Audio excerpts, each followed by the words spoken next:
Our progress has been genuine, but it has also been uneven, frequently spurred by landmark decisions and sustained campaigning rather than fundamental change. Often, the true test of our constitutional values lies not in grand declarations, but in how we respond to the everyday struggles of individuals who seek nothing more than an equal chance.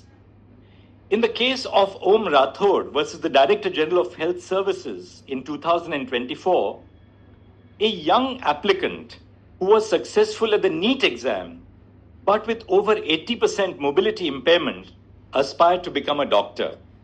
The disability assessment boards turned him away consistently, based solely on statistical benchmarks. But we insisted in the Supreme Court that judgment be based on what we could do, not on what he lacked, on what we could do, not what we had set up to deny. We conducted a reassessment by a good doctor by the name of Dr. Satendra Singh, an experienced medical doctor who uses assisted devices. And that showed that he was capable of pursuing an MBBS degree. The decision shifted the focus from disability to ability and set the precedent for how medical admission should be reimagined. This judgment became the forerunner for the National Medical Commission's interim guidelines on disability and medical admissions. Yet progress in regulation came with fault lines. In an article recently written in the print, Dr. Satendra Singh, who is himself a physician with a mobility impairment and an intervener in the case before the Supreme Court, pointed out the fault lines in the National Medical Commission's interim guidelines, framed in the aftermath of the judgment.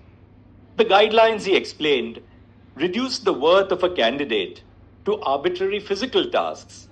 Can you climb stairs? Can you bear weight on your limb? As if medicine were measured only in muscle and bone. They ignore whether a ramp could replace the stairs, or whether technology and support could enable the student to practice medicine effectively. In doing so, they shift the burden from the institution to the individual, demanding that the disabled body adapt while the system remains rigid. The so-called requirement that a candidate must have both hands intact, with intact sensation and sufficient strength, was censured by the Supreme Court as an ableist and unconstitutional rule. Equally invasive was the insistence on self-declarations, where students must spell out what they cannot do, a process that diminishes dignity and entrenches exclusion. Representation too was tokenistic. Only one person with disability, without deep grounding in disability justice, was placed on the drafting committee for the rules.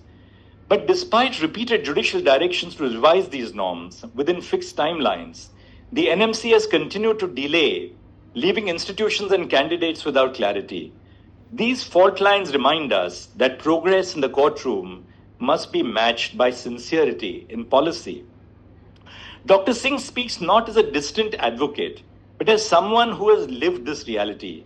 He writes, and I quote, "I too have a mobility impairment. I cannot stand unsupported on one leg. Stairs have never been my friend, and yet I serve in a medical institutions. I have taught, practiced, published, and argued in the highest court in the land." Likewise, we have the example of Dr. Suresh Advani, one of the greatest oncologists who has ministered care on a wheelchair. We must guard against reverting to rigid clinical checkboxes. The system must center on human capability, not just medical percentage, and that remains a crucial ongoing conversation. This is precisely why in Om Rathod, we went beyond statistical disability to grant admission for a disabled student at the MBBS degree course, because lived capability, not numerical percentages, must guide inclusion. Another young girl who came to knocking at our doors in the Supreme Court got the same direction that she should be admitted to the government medical college here, one of the government medical colleges in Mumbai.